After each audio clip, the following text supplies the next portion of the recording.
Welcome back to It Is What It Is. This episode is presented by Underdog. If you're new to Underdog, today's the day. Get $100 in bonus entries when you play just $5 with code It Is What It Is. So we've been with Underdog for a minute, so trust me y'all, this is the best offer they've ever dropped and y'all don't want to miss it. You can make picks right now in most states including Georgia, Texas, and California, just to name a few. So make sure y'all support the show, lock in your bonus, and start playing today with code It Is What It Is. I'm Treasure Wilson, aka Stat Baby, along with your host Cam. Mace will be back, and today we are joined with our analyst Maurice Claret. Well, what's up, man? What's going on, baby? I'm good. How you, man? Everything all right? Everything phenomenal. I told Stat this morning to wake up. Stat, we're about to do a show. We're about to have great energy. We're here for the people, Stat. I'm up. Now, let me ask you something, Mo. What up? Because I was traveling a lot yesterday. I was in like 3 time zones, and one day I made it back to the East Coast. But I missed a lot of things that I'm catching up on this morning. Is it the college? And I didn't see it. I'm asking because I see your sweater. Was Ohio State ranked #1 when they did the college football rankings? Yeah, we're #1. We're number 1 for. I know they're doing the rankings, but I see the shirt, so that's how I figured. They back #1. I know y'all been #1 all year, but you know they doing official rankings now for the playoffs, and it's mighty familiar, mighty coincidental, I should say, that it's a big, you all in the camera, you're not sitting down, rankings is in, big Ohio State energy. It's all good. Congratulations, man. Y'all looking good this year. Now, we appreciate it. I take all the compliments and all the praise, and I just don't like my energy when I'm sitting down. I tried it. I'm gonna still put the suits on, but I like listen, up. Whatever make you comfortable, man. Yeah, I'm gonna put the suits on, but I seen the show this week. I seen everybody was traveling, so I did take advantage. I did, put my Ohio State gear on. I was with my guys, and so, it never hurts to hear that you're #1. And so as long as we #1, I'm gonna talk my shit about it and enjoy it. That's what's up. Yeah, you deserve it. Okay, so we're gonna get to the Mavs because they finally did the thing. So they have fired Nico Harrison, and the former Mavs GM has updated his IG bio to unemployed. So the reveal actually happened via social media, and then it was released that way to the public. So do you guys think the Mavs made the right decision, Maurice? From doing my research, I think it was the only decision that they could make. And I think a lot of it was driven from how the fans were reacting to the slow start of the Mavs. And then from what I read, every time that something was going wrong, they were chanting, "Fire Nico." And so if you actually go back to, it was an interview, I don't know, maybe about 3 or 4 months ago, when Mark Cuban has sold the vast majority of the team to the Adelson family or the Merriam family. I think it's 2 families that have merged together. He was talking about reluctantly how he hated doing it. He thought that once they took ownership that things are going to go into a different direction.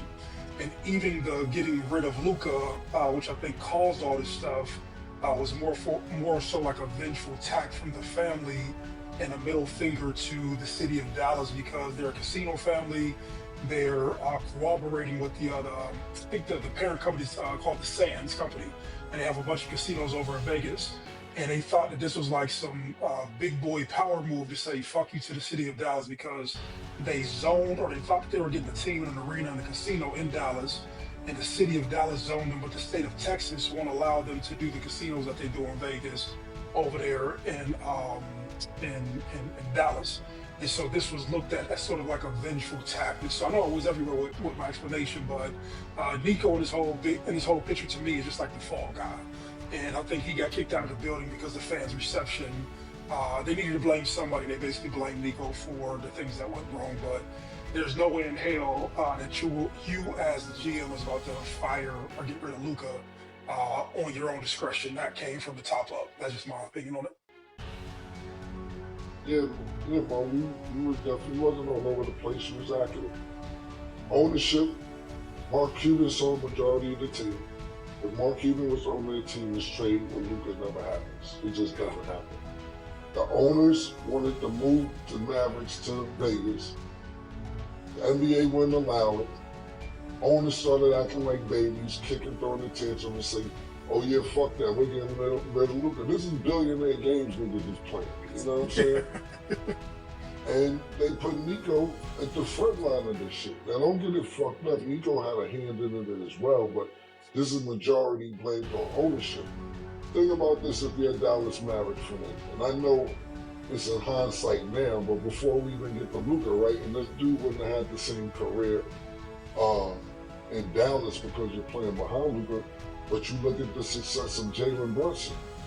You don't sign him for a few extra $1 million that you could have gave him and kept him in Dallas. Now look what the fuck, he done revived the whole New York City. The Knicks been looking for a superstar for however long, and you had him. On the bench at that, not even starting. Then the Luka situation, we just move over to Luka. You trade Luka for Anthony Davis. Anthony Davis is always hurt, which he's hurt now. And then you see that they're not doing well starting off. You know, Nico thought he hit the jackpot when these niggas got the #1 pick, because niggas like how Dallas get the #1 pick. And they thought Cooper Flagg was going to be the next Larry Bird and come in and do his motherfucking thing. I think he's doing well for a rookie. He's just not the superstar that everybody thought he was going to come out the gate to be. And the Mavericks, I think, at 3-7, 3-8, some shit like that. And this is not the start that they want to have. You know what I'm saying? Then what you do? You flip the channel to see the Lakers playing. No LeBron playing. Luka averaged 107 points, 92 assists, and 58 rebounds. That's what you looking at. You like, so we got rid of this nigga. Not only that, Nico wasn't given time to let other people grow. Look, we had Shamgar on the show, class act. Shout out to my man Shamgar. He was discussing, you know, how he was disappointed with the Luka trade. This time he was still in Dallas. He's coaching the Orlando Magic presently right now. But he was, you know, showing his, saying how he was really disappointed in it. And, you know, it made me go look at some stats. When you sit there and think about Luka from GM's point of view, if you're in Dallas, you know, from Michael Finley and Nico Harrison, like, you're like, oh, he's not in shape. He's not throwing up the camp early. He's coming in overweight, et cetera, right? Let's say he is coming in overweight. Let's say he's not in the best shape, right? The nigga, so imagine this, nigga not in the best shape, he's drinking beer, et cetera, et cetera, et cetera. He's NBA first team 5 years in a row, and he's 26 years old. You're first team all NBA 5 years in a row, and you're 26 years old. The NBA has been around going on 40 years, 50 years, I don't know. I know I've been basketball, you know, they merged with ABA, whatever, 60, 70, 80 years. I don't know how many years. Luka, out of the however many decades the NBA has been here, is the #2 leading scorer in the playoffs ever. Oh, wow. Ever, nigga. Behind Michael Jordan, it's Luka. It's Michael Jordan, then it's Luka. When you're doing playoff average points. What are you talking about he's not in shape? You talking about he's fat. So what? So maybe that's what he needs to get the numbers. All right, you trade a nigga, you start 3-8. Anthony Davis is hurt. Jalen Brunson is a superstar. Luka's averaging 40, you know, I'm exaggerating, of course, he's averaging 30-some, 40-some points a game. LeBron's not playing. Now you got this nigga in LA, and he didn't even want to leave in the first place. You talk about the crowd, Bush saying fire Nico, which they was, but a lot of people outside of Dallas don't know that people paid for billboards to say fire Nico. So when you're driving down the highway in Dallas, the fucking billboard is saying fire Nico. Like, who? You know how disgusted you gotta be to pay for that? You almost as mad as the nigga that, you know, I ask people this, think about how mad the nigga was that made the first gun. How mad he had to be. That's how mad these niggas was. Put a billboard up to say fire this nigga. So Yeah, yeah, in case he you had mind to go, that. but he had to go. But ownership plays a big part in this as well. Not Mark Cuban's part of the ownership.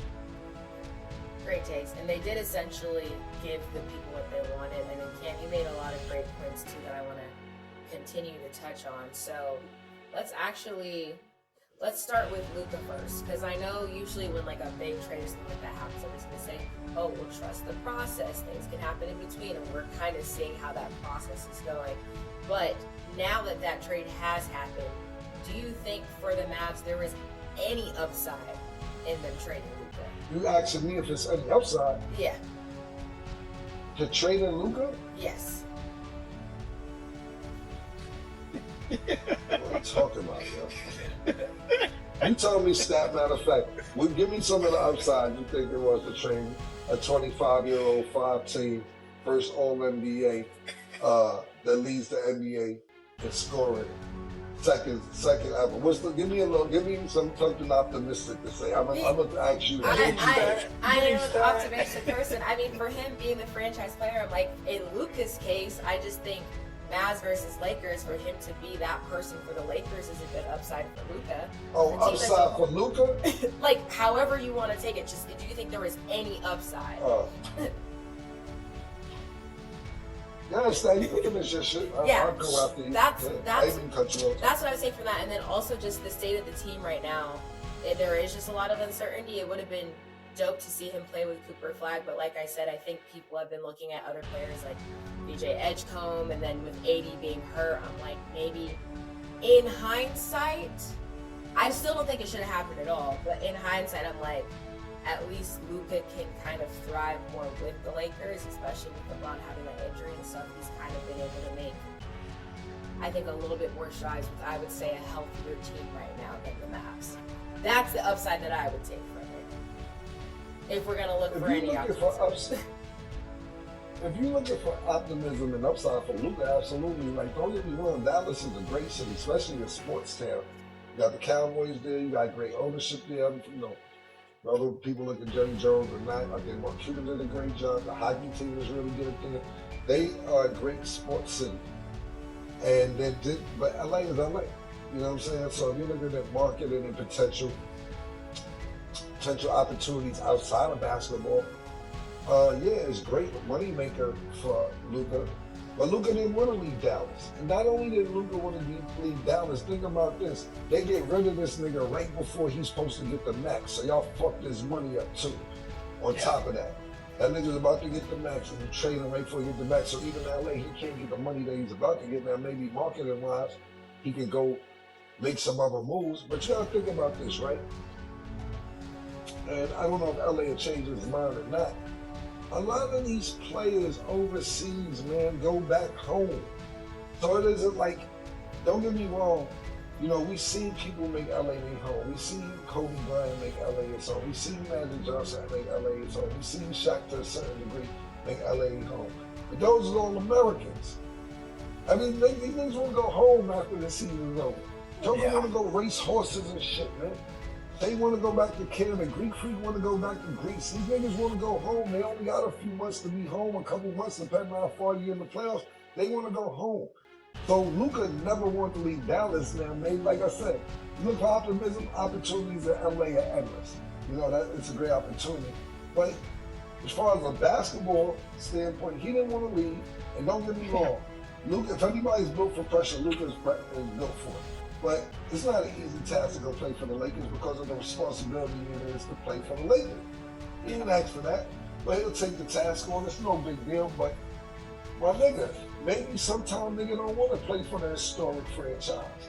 Maybe I want to take Dallas and make them a historic franchise. Make them one of them niggas like the Lakers or the Boston Celtics or, you know, Golden State or the San Antonio Spurs or whoever. Maybe I want to turn that into that. But fuck it, I'm here and I'm gonna do what I gotta do. So if you're looking at an upside, yeah, for Luka, for Dallas, I don't see an upside in getting rid of a 26-year-old, 5-time first-team All-NBA player. I'm with you.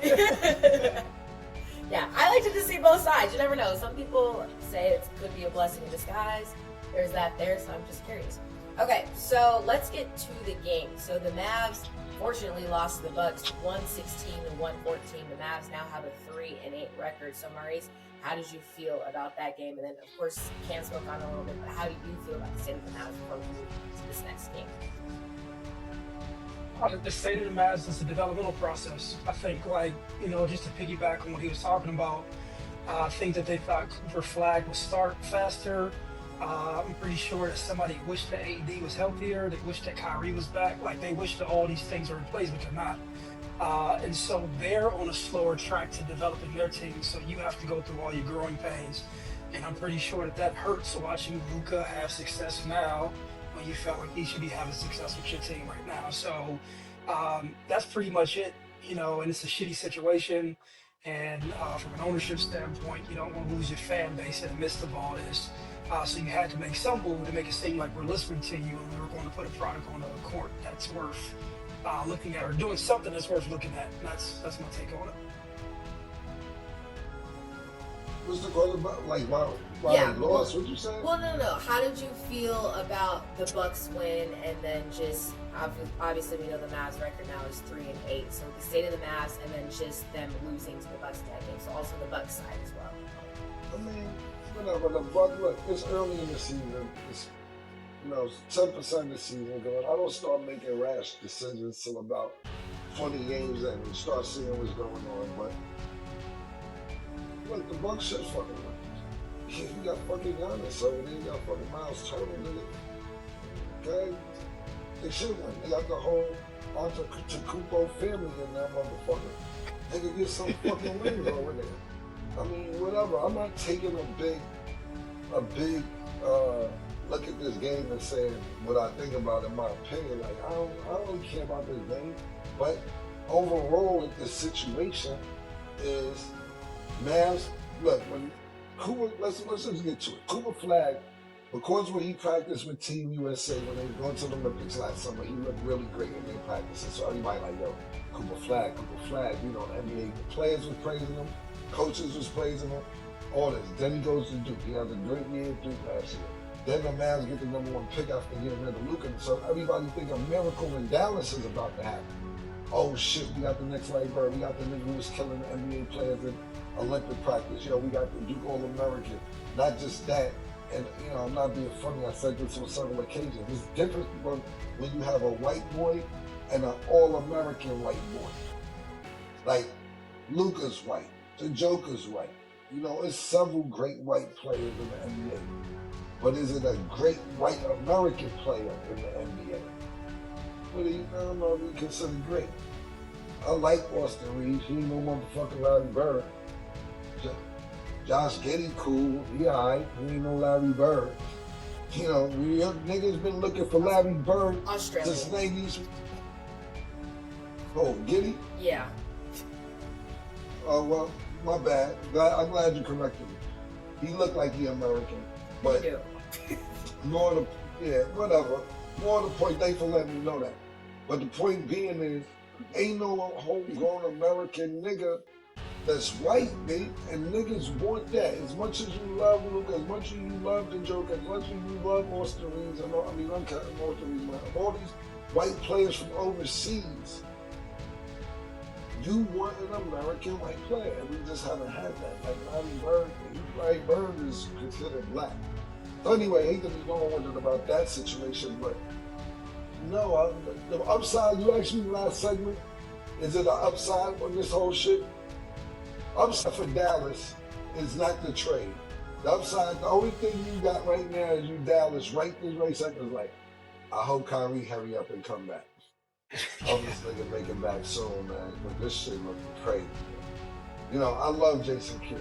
Loved him as a player. I think he's a phenomenal coach. But what the fuck are you doing, bro? You got Cooper Flag at the point.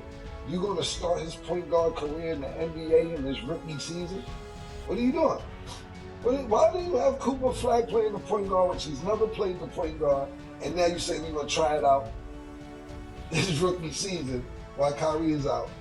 And he's never played point guard. You got D'Angelo fucking Russell on the bench start coming off the, you know, I don't know. I don't know what the fuck going on in Dallas. It's a mess over there. Only upside you got is Kyrie coming back. That's all I can say. Long story short, Whole And situation is Davis crazy. Anthony Davis, we don't know how many games we get. If we get 22 games out of him, we happy. Pretty much. Whole situation is crazy. It's a whole lot of giving up, but